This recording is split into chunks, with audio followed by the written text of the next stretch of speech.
Welcome everybody. I'm Dr. Sam Spinelli with Citizen Athletics, and today we're talking about how to warm up. We're going to run you through a full body dynamic warm up that's going to get you ready for anything that you'd have to do, whether it's working out, running, or any activity that's going to be physically active.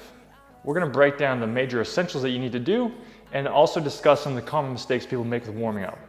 If you're looking for content on mobility, strength, or just generally good movement, make sure you subscribe to our content below. Turn on the notification settings so you don't miss any tips. For anyone looking for a program that's going to help you with strength, mobility, or moving better, look in the description box below where I'll have links to programs that we offer.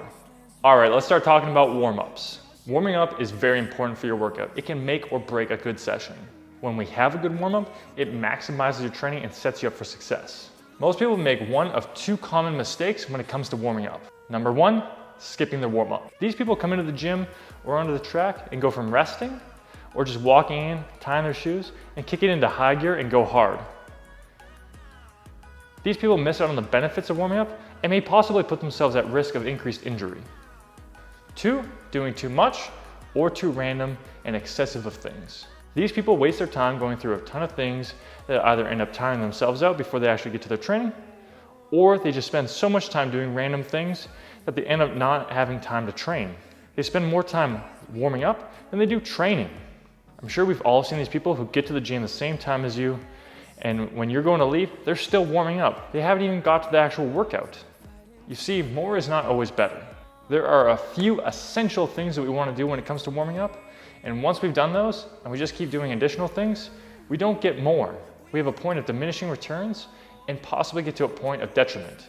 We get into a point of excessive warm-up and delaying our actual training. What are those few key essentials that we want to do every time we warm up?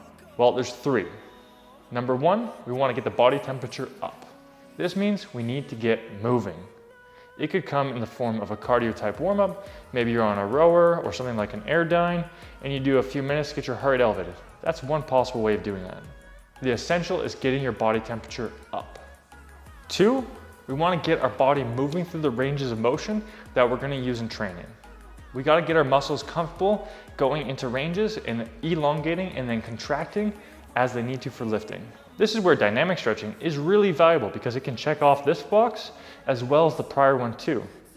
If we start doing some dynamic movements that take us through bigger ranges and we start to get our heart rate elevated and keep a good pace, we'll not only get our muscles comfortable elongating and contracting, going through bigger ranges with the joints, but then we can also get our entire body warmed up and ready. Now the third essential is getting your nervous system prepped for the demands of the day. The premise here is a gradual buildup to what you're going to do, both in load and effort for the demands. This is most easily achieved when we go into the actual first activity that we're going to do for the day and just build up in it. This can be when we start the movement, starting off a little bit easier and then building up in intensity. It can be done whether you're running or lifting and you just start off with a little bit lighter load, a little bit lighter pace, and build up gradually. This is one of the easiest things that we can do to start increasing towards the demands of the day intelligently. Today, we're going to show you a full body dynamic warm-up that you can use before you get into your main activity. It's going to get your heart rate elevated, get your body warmed up, and get your muscles comfortable going through a wide range of motion. If you like this warm-up, go down to the description box below, check out the programs that we have listed. In all of our workouts, we give a unique warm-up that's going to be beneficial to that workout that does all these essentials we discuss and gets you ready and prepped for the day. Okay, let's get into it. To get started, we're going to do a quadruped thoracic rotation. This is a great exercise where we set up on our hands and knees, we have our legs a little bit more spread, we sit back, and we start reaching overhead.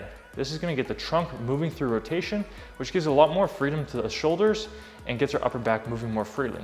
This can be really beneficial for anyone who struggles with shoulder movements or some upper back tightness.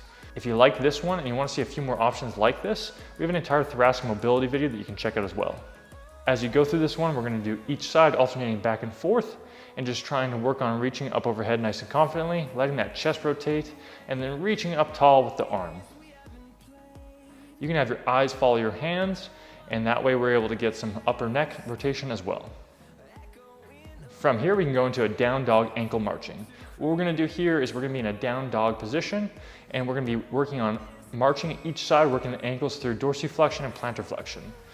What this also does is it gets the knees moving, gets the hips moving, gets a little bit of stretch on the back of the thighs, and can get the entire backside nice and prepped and getting your quads more comfortable with contracting. We want to be pressing into the ground with our upper body, getting the shoulders working into an overhead position, trying to get some upper rotation and get the shoulders just feeling good. This is a great full body exercise that's going to get us prepped for the next one we go into. Once you finish your reps, somewhere between 6 to 8 per side, then we can transition into the inchworm. What you're going to do here is you're going to stand up, and then we're going to bring our hands to the ground, walk them out in front of us. Once we're in the tall plank position or similar to a push-up position, we're then going to walk the feet in. This is going to be great for working on some shoulder control, some trunk control, trying to resist the hips rotating all over the place, and then we're going to walk the feet in. We're going to have to work on an active trunk contraction, getting the abs working, and then we're going to be walking the feet in as close as we can, so it's going to work on elongating that backside again and working on getting some active plantar flexion of the ankles. You can then walk out and repeat this, going back and forth between walking your hands out, walking your feet in, until you've done about 6 reps. From here, we're going to go into the last one of the series, which is a pull back butt kick to overhead lunge walk. Big name, but essentially we're going to be standing up nice and tall. We're going to take one foot, we're going to pull it to our butt, so that pull back butt kick, so it replicates that butt kick position while we're pulling back, and then we're going to step forward and go into a lunge and reach overhead. From here, we're putting everything together. We're moving a bit more dynamically, we're getting our heart rate up more, we're getting every part of our body moving, and we're going to be working on getting a faster pace and getting us going. Now we're having an active overhead reach. We're working on some trunk contraction, resisting moving all over the place, and getting the hips going and resisting side to side motion, and then also getting the thighs and ankles working and being able to go through the lunging action. Once you've done about 6 reps per side, you can then either stop, get into your first exercise or activity, or you can go through 1 or 2 more rounds and really get warm. If you take this approach, you should be feeling warm, loose, and prepped for your session. For anyone looking for a few more tips on warming up, stretching, activation, and mobility, check out our other videos on glute activation, hamstring stretching, or thoracic mobility. Comment below on what you'd like us to cover next time. Make sure to tap that like button and subscribe for more content in the future.